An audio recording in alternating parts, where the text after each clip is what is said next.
ஊட்டி மருத்துவமனையில் மனநலம் பாதித்த பெண்களை வைத்து என்ன விளையாட்டு நடக்கிறது என்ற உண்மையை அறிந்தால் உங்கள் உடம்பே நடுங்கிவிடும். பெண்கள் மருத்துவராக வேண்டும் என்று கனவு காணும் ஒரு குடும்பத்தை சேர்ந்தவள் நான். ஆனால் அவர்களின் கனவுகள் அவ்வளவு எளிதில் நனவாகாது. நான் ஒரு மருத்துவராகி என் கனவை நிறைவேற்ற விரும்பினேன். நான் மிகவும் மரியாதைக்குரிய குடும்பத்தை சேர்ந்த பெண். என் பெற்றோர்கள் காதல் திருமணம் செய்து கொண்டவர்கள். என் தாய் மாமா ஒரு பெரிய தொழிலதிபர். என் அப்பாவும் தொழில் செய்யவே நகரத்திற்கு வந்திருந்தார். தனக்கு பிடித்தமான பெண்ணை திருமணம் செய்த பிறகு அவர் நகரத்திலேயே குடியேறினார். நான் பிறந்தபோது என் அம்மா இறந்து விட்டார். என் அப்பாவும் மாமாவும் தொழிலில் கூட்டாளிகளாகவும் சிறந்த நண்பர்களாகவும் இருந்தனர். மாமாவின் மறைவிற்கு பிறகு என் அப்பா முற்றிலும் உடைந்து போனார். அவருக்கு தன் மீதே அக்கறை இல்லை. என் அப்பா என் மீது ஒருபோதும் கவனம் செலுத்தியதில்லை. என் குடும்பத்தினர்தான் என்னை வளர்த்தனர். சுவாசிப்பதற்கே திணறலாக இருக்கும் அந்த ஒடுக்கப்பட்ட சூழலில் என் தாத்தா வீட்டில்தான் நான் வளர்ந்தேன். எனக்கு ஒரு அத்தை இருந்தார். அவருக்கு மனநலம் சரியில்லை என்பதால் அவரை ஒருபோதும் அறையை விட்டு வெளியே விட மாட்டார்கள். நான் வளர்ந்த பிறகு அவரை பார்த்து மிகவும் வருத்தமாகவும் பரிதாபமாகவும் இருக்கும். அனைவரும் அவரை பைத்தியம் என்று சொல்வார்கள். ஆனால் என்னுடன் இருக்கும்போது அவர் மிகவும் மகிழ்ச்சியாக இருப்பார். நாங்கள் நிறைய பேசுவோம். என் அப்பா மாதத்திற்கு ஒரு முறை என்னை நகரத்திற்கு அழைத்து செல்வார். அவர் 2வது திருமணம் செய்து கொண்டார். உங்களுக்கு இது ஆச்சரியமாக இருக்கலாம். ஆனால் என் சித்தி மிகவும் நல்லவர். ஒருவேளை என் பெற்ற தாய் கூட இவ்வளவு அன்பாக இருந்திருப்பாரோ என்பது சந்தேகமே. அவர் என் அப்பாவிடம் நாம் பொம்மியை நம்முடனே வைத்துக் கொள்வோம் என்று சொன்னார். அப்போது எனக்கு 14 வயது. என் குடும்பத்தினர் எனக்கு திருமணம் செய்து வைக்க பேசி கொண்டிருந்தனர். ஆனால் இவ்வளவு சிறிய வயதில் எனக்கு திருமணம் நடப்பதை என் அப்பா விரும்பவில்லை. அவர் என்னை நகரத்திற்கு அழைத்து வந்தார். நான் நகரத்திற்கு வந்தபோது எனக்கு ஒரே ஒரு கனவு தான் இருந்தது. மனநலம் பாதிக்கப்பட்டவர்களுக்கு சிகிச்சை அளிக்க வேண்டும் என்பதுதான் அது. நான் அப்நார்மல் நோயாளிக்கான பிரிவில் சேர்ந்தேன். இதை கேட்டு என் பாட்டி மிகவும் ஆத்திரமடைந்தார். என் பெரியப்பா உறவையே முறித்து கொள்ளும் அளவிற்கு சென்றார். ஆனால் என் அப்பா குடும்பத்தினரின் பேச்சை கேட்காமல் என் கனவுகள் அனைத்தையும் நிறைவேற்ற வேண்டும் என்பதில் உறுதியாக இருந்தார். அவர் எனக்கு சுதந்திரம் அளித்து உனக்கு விருப்பமானதை செய் என்று கூறினார். இப்படியே 6 ஆண்டுகள் மிகவும் சிரமப்பட்டு தான் கழிந்தன. எனக்கு அதிகமாக படிக்க வேண்டும், மருத்துவர் ஆக வேண்டும் என்ற ஆசை இருந்தது அனைவருக்கும் முன்பே தெரியும். இதனால் என் குடும்பத்தினர் என்னை தீண்டத்தகாதவள் போல கருதினர். யாரும் என்னிடம் பேச விரும்பவில்லை. என் மீது அக்கறையும் கொள்ளவில்லை. இருப்பினும் நான் என் இலக்கை அடைவதில் உறுதியாக இருந்தேன். நான் தொடர்ந்து முயற்சி செய்தேன். இறுதியாக என் இலக்கை அடைந்தேன். இன்று நான் ஒரு உயர்ந்த நிலையை அடைந்து விட்டேன். எனக்கு இப்போது 28 வயது. நான் ஒரு மருத்துவராகிவிட்டேன். என் தொழிலையே என் வாழ்க்கையாக மாற்றிக்கொண்டேன். இந்த மனநலம் பாதிக்கப்பட்டவர்கள் எனக்கு கெட்டவர்களாக தெரியவில்லை. அவர்களை நான் என் சொந்தங்களாகவே கருதுகிறேன். பல நோயாளிகள் என் சிகிச்சையினால் குணமாகி உள்ளனர். இப்போது நான் உங்களோடு ஒரு ரகசியத்தை பகிர்ந்து கொள்ள விரும்புகிறேன். ஊட்டி மருத்துவமனையில் இளம்பெண்களின் கருப்பையை வைத்து என்ன விளையாட்டு நடந்து கொண்டிருந்தது என்ற உண்மையை அறிந்தால் உங்கள் உடம்பே நடுங்கிவிடும். இறுதியில் அந்த பெண்களின் கருப்பைகள் எதற்காக பயன்படுத்தப்பட்டன? சென்னையில் இருந்து ஊட்டி வரையிலான பயணம் எளிதானதாக இருக்கவில்லை. நான் ஒருபோதும் இங்கே வர விரும்பவில்லை. ஆனால் என் மீது பல பொய் குற்றச்சாட்டுகளை சுமத்தி என் திறமையின் மீது சந்தேகங்களை எழுப்பி கட்டாயமாக இடமாற்றம் செய்தார்கள். மருத்துவமனையின் தலைமை மருத்துவர் என்னிடம் 2 வழிகளை கூறினார். டாக்டர் பொம்மி, உங்கள் முன் 2 வழிகள் உள்ளன. ஒன்று, உங்கள் உரிமத்தை ரத்து செய்து இந்த வழக்கை ஊடகங்களிடம் கொடுத்து விடுவோம். இதனால் உங்கள் வாழ்க்கை அழிந்துவிடும். சென்னையில் எந்த மருத்துவமனையிலும் உங்களுக்கு வேலை கிடைக்காது. 2வது வழி, நீங்கள் இடமாற்றத்தை ஏற்றுக்கொள்வது. இதனால் உங்கள் மரியாதையும் மிஞ்சும். எங்கள் மருத்துவமனையின் பெயரும் கெடாது. என் மீதான பொய் குற்றச்சாட்டுகளை கேட்டு நான் மிகுந்த வேதனை அடைந்தேன். ஆனால் என் நிரபராதி தன்மையை நிரூபிக்க என்னிடம் எந்த ஆதாரமும் இல்லை. வேறு வழியின்றி நான் இடமாற்றத்தை ஏற்றுக்கொண்டேன். எனக்கு ஊட்டி மருத்துவமனைக்கு செல்ல வேண்டிய கட்டாயம் ஏற்பட்டது. அங்கே செல்வதற்கு முன்பே அந்த இடத்தை பற்றி பல கதைகளை கேட்டிருந்தேன். அங்கே வேலைக்கு செல்வதை விட வேலையை விட்டு விடுவதே மேல் என்று மருத்துவர்கள் கருதினார்கள். ஏனெனில் அங்கிருந்த சூழல் அவ்வளவு மோசமானது. மற்றொரு விஷயம் என்னவென்றால், அங்கே மிகவும் ஆபத்தான மனநலம் பாதிக்கப்பட்டவர்கள் வைக்கப்பட்டிருந்தார்கள். நான் முன்பு வேலை செய்த இடத்தில் குணப்படுத்தக்கூடிய நோயாளிகள் இருந்தார்கள். ஆனால் ஊட்டி மருத்துவமனையில் குணப்படுத்தவே முடியாத நோயாளிகள் இருப்பதாக கேள்விப்பட்டேன். நான் அங்கே செல்வதற்கு முன் அந்த இடத்தை பற்றி அறிந்தவர்கள் அனைவரும் என்னை செல்ல வேண்டாம் என்று தடுத்தார்கள். ஆனால் நான் நிர்பந்திக்கப்பட்டேன். நான் அங்கே செல்லாவிட்டால் என் மீதான பொய் குற்றச்சாட்டுகள் உலகிற்கு தெரியப்படுத்தப்பட்டு நான் அவமானப்படுத்தப்படுவேன். நான் நிரபராதியாக இருந்தும் குற்றவாளியாக நிரூபிக்கப்பட்டிருப்பேன். அதைவிட ஊட்டி மருத்துவமனைக்கு இடமாற்றம் பெற்று செல்வதே மேல் என்று எனக்கு தோன்றியது. அதனால் நான் ஊட்டிக்கு செல்ல சம்மதித்தேன். மாலை 5 மணி அளவில் நான் மருத்துவமனையை அடைந்தேன். அங்கு நுழைந்த போதே அங்கிருந்த சூழல் எனக்கு புரிந்துவிட்டது. நான் உள்ளே நுழைந்த உடனேயே கைதியாக இருந்த ஒரு பெண் என் மீது தாக்குதல் நடத்த முயன்றாள். என் காலம் இங்கே மிகவும் கடினமாக இருக்கப் போகிறது என்பதை அப்போதே உணர்ந்தேன். நான் சென்ற உடனேயே பொறுப்புகளை ஏற்றுக்கொண்டேன். நினைத்திருந்தால் 2-3 நாட்கள் கழித்து வேலையில் சேர்ந்திருக்கலாம். ஆனால் என்றாவது ஒரு நாள் வேலை செய்துதான் ஆக வேண்டும். அதை இன்றே ஏன் தொடங்கக்கூடாது என்று நினைத்தேன். அந்த மனநல மருத்துவமனைக்கு அருகிலேயே மருத்துவர்களுக்கான ஹாஸ்டல் இருந்தது. அங்கு சென்னையைச் சேர்ந்தவர்கள் யாரும் இல்லை. இவ்வளவு பெரிய சென்னை நகரத்தை விட்டுவிட்டு நான் இங்கே வந்திருப்பதை பார்த்து அங்கிருந்தவர்கள் வியப்படைந்தனர். நான் யாரிடமும் அதிகமாக நட்பு வைத்து கொள்ளவில்லை. என் வேலையில் மட்டும் கவனம் செலுத்தினேன். மனநலம் பாதிக்கப்பட்ட பெண்களுக்கு சிகிச்சை அளிப்பதே என் பணி. அங்கு பல்வேறு வகையான நோயாளிகள் இருந்தனர். மிகவும் ஆபத்தான பெண்களுக்கு விலங்கிடப்பட்டு சங்கிலியால் பிணைக்கப்பட்டிருந்தனர். அவர்கள் தங்களை தாங்களே காயப்படுத்தி கொள்ளக்கூடாது என்பதற்காக அப்படி செய்திருந்தனர். மிகவும் ஆபத்தான நிலையில் இருந்த பெண்களுக்கு சிகிச்சை அளிப்பதே என் பணியாக இருந்தது. அங்கே ஆண் மருத்துவர்களின் குழுவும் இருந்தது. அவர்களை தவிர வேறு யாரும் அந்த பகுதிக்கு செல்ல மாட்டார்கள். நான் மிகவும் கவனத்துடனும் கடின உழைப்புடனும் நோயாளிகளுக்கு சிகிச்சை அளித்தேன். அங்கே ஒரு நோயாளி பெண்ணுடன் எனக்கு நல்ல நட்பு ஏற்பட்டது. என் சிகிச்சையாலும் அக்கறையாலும் அவள் மிக விரைவாக குணமடைந்து வந்தாள். நான் அடிக்கடி அவளை என் அலுவலகத்திற்கு அழைத்து சென்று அமர வைப்பேன். ஒரு நாள் அவள் என்னிடம் சொன்னாள், பொம்மி, உனக்கு தெரியுமா, அந்த பெரிய டாக்டர் வந்திருக்கிறார் அல்லவா, அவர் நல்லவரே இல்லை. வேண்டுமென்றே வலிக்கும்படி ஊசி போடுகிறார். இதோ இங்கே கையில் போடுகிறார். அந்த பெண் என்னை தோழியாக கருதியதால் என் பெயரை சொல்லி அழைப்பாள். அவள் பெயர் பிங்கி. எந்த பெரிய டாக்டர் என்று நான் அவளிடம் கேட்டேன். அதற்கு அவள், அவர் தினமும் என் தோழியை எங்கோ அழைத்து செல்கிறார். நான் என் அறை ஜன்னல் வழியாக ஒளிந்து கொண்டு அவரை பார்க்கிறேன் என்றாள். எனக்கு அவள் பேச்சில் நம்பிக்கை வரவில்லை.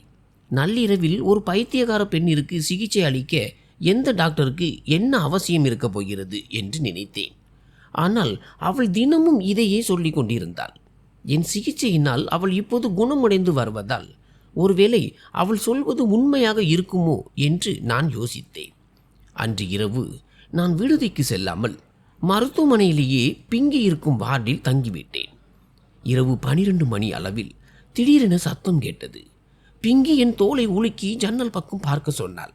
நான் ஜன்னல் வழியாக பார்த்தபோது தூக்கத்தில் இருந்த என் கண்கள் அப்படியே விரிந்தன. நான் கண்களை துடைத்து கொண்டு வெளியே பார்த்தபோது அதிர்ச்சியில் உறைந்து போனேன். அது ஒரு டாக்டர் தான். அவர் கீழ் வார்டில் இருந்த ஒரு பெண்ணை தரதரவென இழுத்து கொண்டு அழைத்து சென்றார். நான் வேகமாக கீழே ஓடினேன். ஆனால் அதற்குள் அவர் அந்த பெண்ணை எங்கோ அழைத்து சென்று விட்டார்.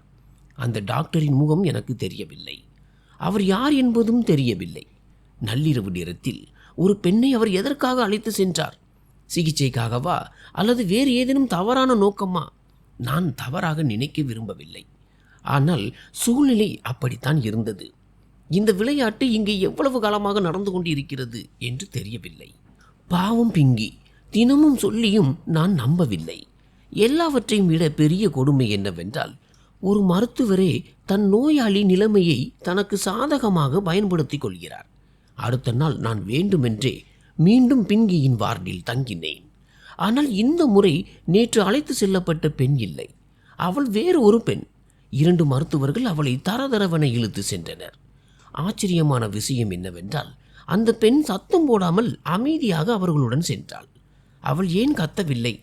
பிறகுதான் எனக்கு தோன்றியது, பாவம், அவளால் எப்படி சத்தம் போட முடியும்? அவள்தான் மனநிலை சரியில்லாதவளாயிற்றே. அவளுக்கு தன் மீதே நினைவு இருக்காது. நான் வேகமாக கீழே ஓடி சென்று அந்த மருத்துவரின் முன் நின்றேன். நள்ளிரவு நேரத்தில் இந்த பெண்ணை எங்கே அழைத்து செல்கிறீர்கள் என்று கேட்டேன். என்னை பார்த்ததும் அவர்கள் இருவரும் பதற்றம் அடைந்தனர்.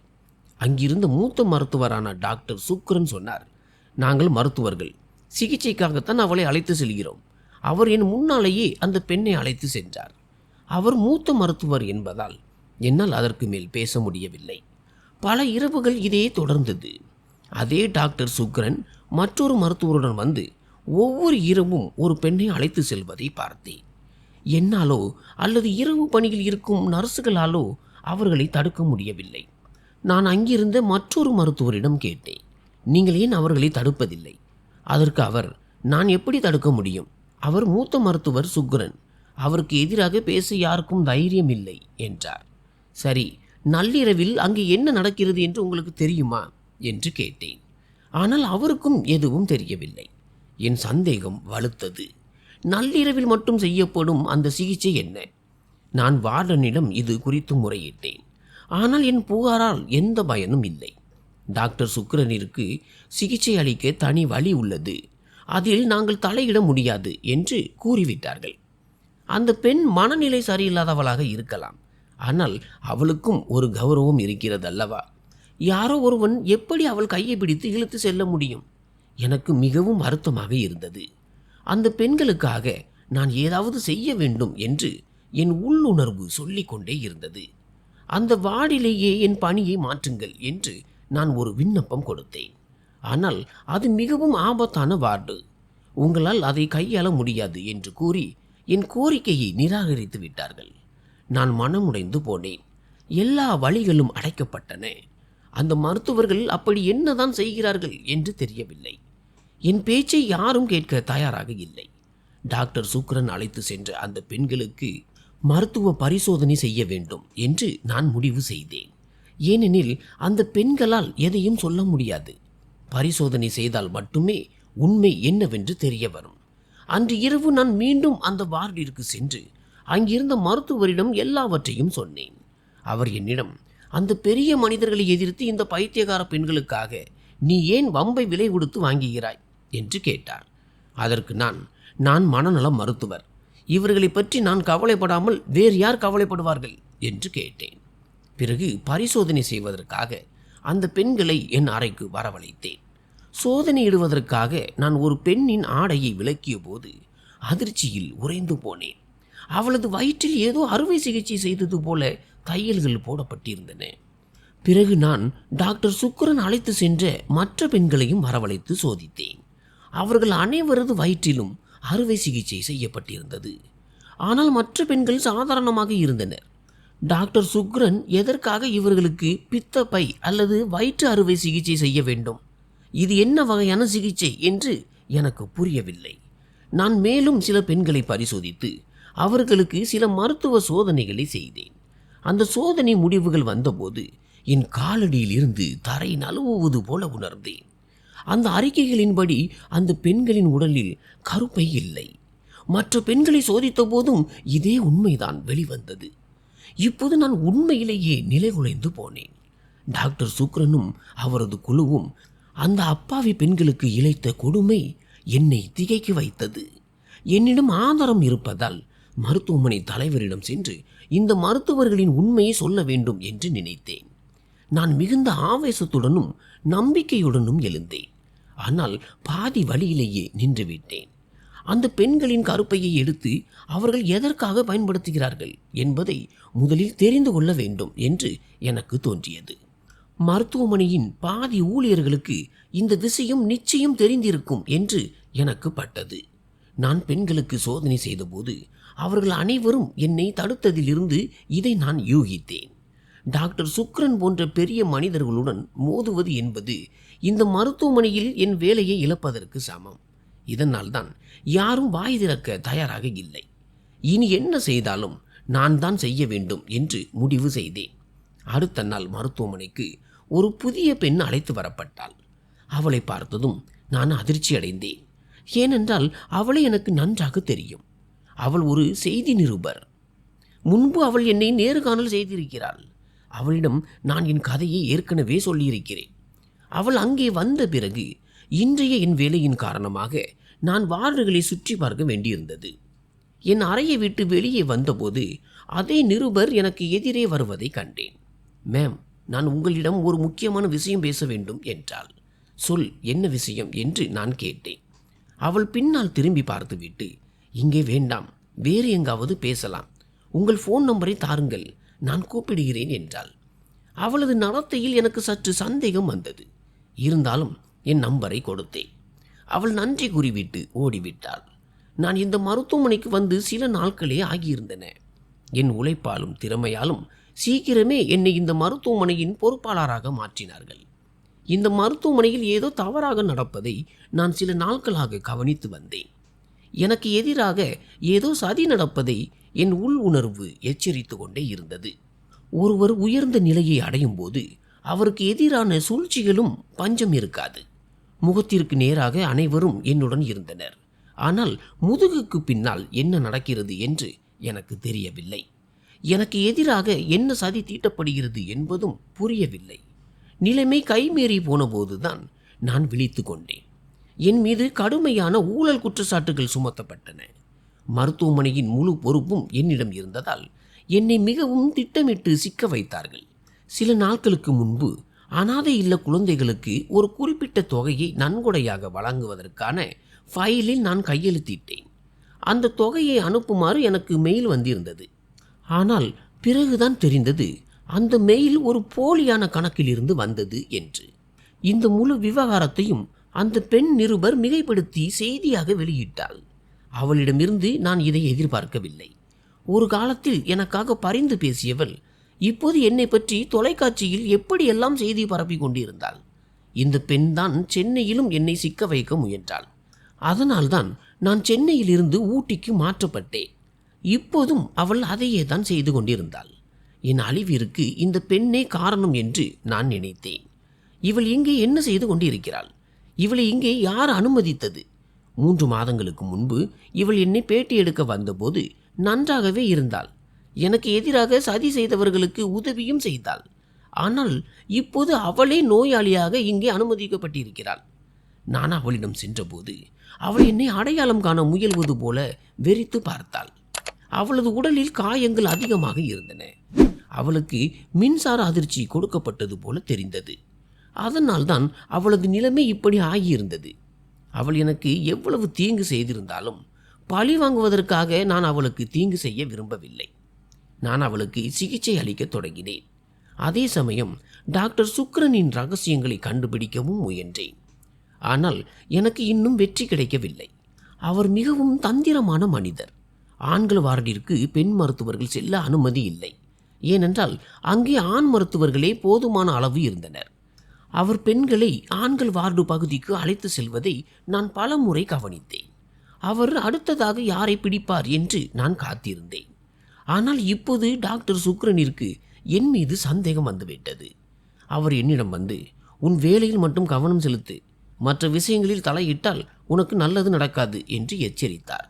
டாக்டர் சுக்ரன் சென்ற பிறகு நீண்ட நேரம் நான் என் மூச்சை கட்டுப்படுத்த முயன்றேன்.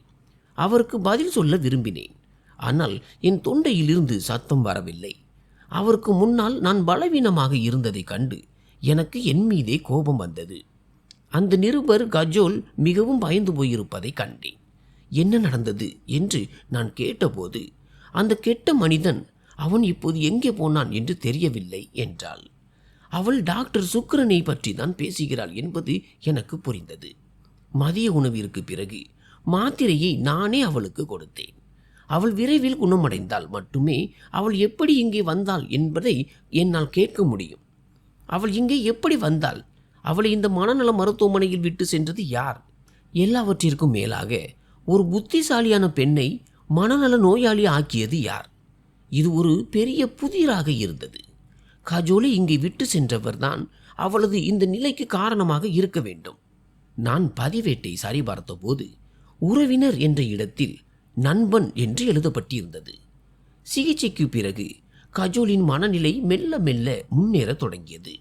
ஆனால் அவள் முழுமையாக குணமடையும் வரை எதையும் கேட்க முடியாது. 1 மாதம் முழுவதும் நான் அவளுக்காக உழைத்தேன். இன்று அவள் முழுமையாக குணமடைந்து விட்டாள். நீ எப்படி இங்கே வந்தாய் என்று நான் கேட்டேன். அதற்கு அவள், நான் உங்களுக்கு தீங்கு செய்தேன், அதற்கான தண்டனையை அனுபவித்து விட்டேன். நான் ஒரு நிருபர் என்பது உங்களுக்கு தெரியும். நகரில் உள்ள மனநல மருத்துவமனைகளை பற்றி ஆராய்ந்து வீடியோ எடுப்பதே என் பணி. உண்மையை வெளிக்கொண்டு வருவதற்காக நான் மாறுவேடத்தில் இங்கே வந்தேன். இங்கே என்ன நடக்கிறது என்பதை தெரிந்து கொள்ள 10 நாட்கள் தங்கியிருந்தேன். அந்த நாட்களில் பல விசித்திரமான விஷயங்களை கண்டேன். இங்கே மனநலம் பாதிக்கப்பட்ட ஆண்களின் உடலில் இருந்து உறுப்புகளை எடுத்து பரிசோதனை செய்கிறார்கள். பெண்களின் உடலில் இருந்து கருப்பையை அகற்றுகிறார்கள். இதையெல்லாம் நான் ரகசியமாக பதிவு செய்தேன். என்னிடம் ஆதாரங்கள் உள்ளன.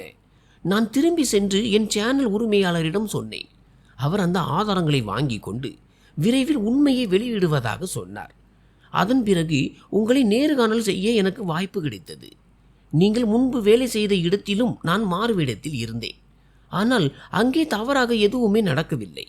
அப்போது இந்த மருத்துவமனையை பற்றி உங்களிடம் சொல்லவே உங்கள் நம்பரை வாங்கினேன். ஆனால் நான் அதிர்ச்சி அடைந்தேன். என் சேனல் உரிமையாளர் உங்களுக்கு எதிராக ஒரு நிகழ்ச்சியை செய்யுமாறு என்னை கட்டாயப்படுத்தினார். இல்லையெனில் வேலை போய்விடும் என்று மிரட்டினார். என் வேலையை காப்பாற்றிக் கொள்ள உங்கள் மீது பொய் குற்றச்சாட்டுகளை சுமத்தினேன். நான் செய்ததெல்லாம் என் சேனல் சொன்னதை கேட்டுதான். உங்களுக்கு எதிராக உங்கள் மருத்துவமனையை சேர்ந்த சில மருத்துவர்களே என்னை பயன்படுத்தி கொண்டனர் என்பது எனக்கு பிறகுதான் புரிந்தது. இங்கே நடப்பவை எனக்கு தெரியும் என்றும் உண்மையை உலகிற்கு சொல்வேன் என்றும் நான் சேனல் நிர்வாகத்தை மிரட்டிய போது அவர்கள் என்னை பிடித்து கட்டினர். என் நினைவாற்றலை அளிக்க அவர்கள் தினமும் எனக்கு மின்சார அதிர்ச்சி கொடுத்தனர். என் கணவரே பண ஆசைக்காக என்னை இங்கே விட்டு சென்றார். என் அதிர்ஷ்டம், இங்கே உங்களை போன்ற ஒரு மருத்துவர் எனக்கு கிடைத்தார். கஜோலின் கதையை கேட்டு நான் மிகவும் வருத்தம் அடைந்தேன். நான் டாக்டர் சுக்ரனை பின்தொடர்ந்து கொண்டிருக்கிறேன். அவர் என்ன செய்கிறார் என்பதை அறிய விரும்புகிறேன். நீ பாதி உண்மையை சொல்லி என் வேலையை எளிதாக்கி விட்டாய். ஆனால் கருப்பையை எடுத்து அவர்கள் என்ன செய்கிறார்கள் என்பது இன்னும் புரியவில்லை என்று நான் சொன்னேன். அதற்கு கஜோல், உங்களுக்கு உதவ நான் தயார். நான் ஒரு நோயாளி என்பதால் என்னால் எங்கு வேண்டுமானாலும் செல்ல முடியும். நான் சுக்கிரனை பின்தொடர்ந்து உண்மையை அறிந்து வருகிறேன் என்றாள். ஆனால் இதில் ஆபத்து அதிகமாக இருந்தது. ஏற்கனவே பாதிக்கப்பட்ட கஜோலை மீண்டும் ஆபத்தில் தள்ள நான் விரும்பவில்லை. என்னிடம் ஒரு மாற்று திட்டம் இருந்தது. அடுத்த நாள் நான் கடை வீதிக்கு சென்று ஒரு பட்டன் கேமரா வாங்கினேன். அதை கஜோலிடம் கொடுத்து டாக்டர் சுக்ரன் வரும் வார்டிற்கு அவளை அனுப்பினேன். கஜோல் மிகவும் அழகான மற்றும் இளம்பெண் என்பதால் சுக்ரனின் கண்கள் அவள் மீது விழும் என்று எனக்கு தெரியும். கஜோல் மீது அவர் கவனம் செலுத்துவார் என்று நான் உறுதியாக நம்பினேன். இரவு ஆனதும் டாக்டர் சுக்ரன் வார்டிற்குள் நுழைவதை கண்டேன். சிறிது நேரம் கழித்து அவர் வெளியே வந்தபோது அவருடன் கஜோல் இருந்தாள். என் சந்தேகம் நிஜமானது. நான் வேகமாக சென்று கஜோலின் கையை பிடித்து இழுத்து, உங்கள் நோயாளியிடம் எதை வேண்டுமானாலும் செய்யுங்கள், ஆனால் இவள் என் நோயாளி. வார்டு 6 சேர்ந்த இவளை உங்களால் வேட்டையாட முடியாது என்றேன். கோபத்தில் சுக்ரனின் முகம் சிவந்தது. அவர்கள் இருவரும் அங்கிருந்து சென்றதும் நான் கஜோலிடம் வேலை முடிந்ததா என்று கேட்டேன். அவள், ஆம், அவர்களின் கோட்டு பைகளில் கேமராவை பொருத்திவிட்டேன் என்றாள். நான் அவளை பாராட்டினேன். நாங்கள் இருவரும் என் அலுவலகத்தில் அமர்ந்து மொபைலில் லைவ் வீடியோ பார்க்க தொடங்கினோம். சுக்ரன் தன் ஆய்வகத்திற்கு சென்று மேஜையில் ஓங்கி அடித்து, அந்த டாக்டர் நம் வழியை தடுக்கிறாள், அவள் நம் உண்மையை அறிவதற்குள் அவளை வழி அனுப்ப வேண்டும் என்று திட்டமிடுவதை கண்டேன். இதை பார்த்து நான் சிரித்து கொண்டேன். அப்போது மற்றொரு மருத்துவர் ஒரு மயங்கிய நிலையில் இருந்த பெண்ணை மேஜையில் கிடத்தினார். அன்று அவளது கருப்பையை எடுக்கப் போகிறார்கள் என்று தெரிந்தது. அவளை காப்பாற்ற துடித்தேன். ஆனால் ஆதாரத்திற்காக மௌனமாக இருக்க வேண்டியிருந்தது. அவர்கள் கருப்பையை அகற்றி ஒரு பிளாஸ்டிக் பையில் பேக் செய்துவிட்டு அந்த பெண்ணின் வயிற்றில் தையல் போட்டனர். இவை அனைத்தும் என்னிடம் பதிவாகி இருந்தது. இந்த ஆதாரம் சுக்கிரனை சிறைக்கு அனுப்ப போதுமானது. நான் ஆதாரங்களை நேரடியாக போலீசிடம் கொடுக்காமல் சமூக வலைதளங்களில் பதிவேற்றினேன். ஏனெனில் போலீசும் அவர்களுக்கு உடந்தையாக இருந்தால் என் ஆதாரங்கள் அழிக்கப்படக்கூடும் என்று பயந்தேன். சமூக வலைதளங்களில் அந்த வீடியோ புயலை கிளப்பியது. அழுத்தத்தின் காரணமாக போலீசார் அனைத்து மருத்துவர்களையும் கைது செய்தனர். சுக்கிரன் தன் வாக்குமூலத்தில் ஒரு திடுக்கிடும் உண்மையை சொன்னார். அவர் திருநங்கைகளுக்கு கருப்பையை பொருத்தி செயற்கை முறையில் குழந்தை பிறப்பு குறித்து ஆராய்ச்சி செய்து கொண்டிருந்தாராம். மேலும் மலட்டுத்தன்மை கொண்ட பெண்களிடம் பெரும் தொகை வாங்கி கொண்டு இந்த பெண்களிடமிருந்து திருடப்பட்ட கருப்பையை பொருத்தி வந்தனர். இந்த ஆராய்ச்சி நடந்து கொண்டிருக்கும் போதே நான் அதை கண்டுபிடித்து விட்டேன். நான் அவர்களை தொடர்ந்து கண்காணித்து உண்மையை வெளிக்கொண்டு வர அவர்களை ஒரு பொறியில் சிக்க வைத்தேன். அதோடு சில மாதங்களுக்கு முன்பு கஜோல் சேகரித்த ஆதாரங்களையும் அவள் சமூக வலைதளங்களில் வெளியிட்டாள். தன் சேனல் நிர்வாகத்தின் மீதும் வழக்கு தொடர்ந்தாள். கஜோல் ஒரு வீடியோ வாக்குமூலம் அளித்து என் நிரபராதி தன்மையை நிரூபித்தாள். நீதிமன்றம் அந்த மருத்துவர்களுக்கு தண்டனை வழங்கியதோடு அவர்களின் உரிமத்தையும் ரத்து செய்தது. என் மீதான உண்மை தெரிந்த பிறகு சென்னையில் மீண்டும் பழைய பொறுப்பை ஏற்குமாறு எனக்கு அழைப்பு வந்தது. ஆனால் நான் இங்கேயே இருக்க முடிவு செய்தேன். இங்கிருக்கும் மோசமான சூழலை சரி செய்ய என்னை போன்ற ஒரு மருத்துவர் இங்கே தேவை என்று நான் கருதினேன். நான் இப்போது இங்கே மிகுந்த அர்ப்பணிப்புடன் பணியாற்றி வருகிறேன். என்னால் முடிந்தவரை அதிகமான நோயாளிகளை குணப்படுத்த முயல்கிறேன். அவர்களும் நம்மை போல ஒரு சாதாரண வாழ்க்கையை வாழ வேண்டும் என்பதே என் ஆசை. நன்றி.